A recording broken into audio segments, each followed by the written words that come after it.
Hello guys, and welcome to this amazing video where I'm going to be showing you how to create this melt transition with your phone for free on this great website. Now you can see how the effect takes place. So we see the scene liquefies and drips away, dissolving smoothly into a new form. So all you have to do is to go to this website called higgsfield.ai. So once you're on this website, sign in or create an account, click on visual effect and click on melt transition.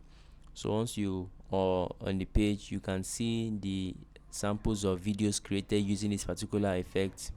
All you have to do is to click on any of them if they apply to you or if you want to use them.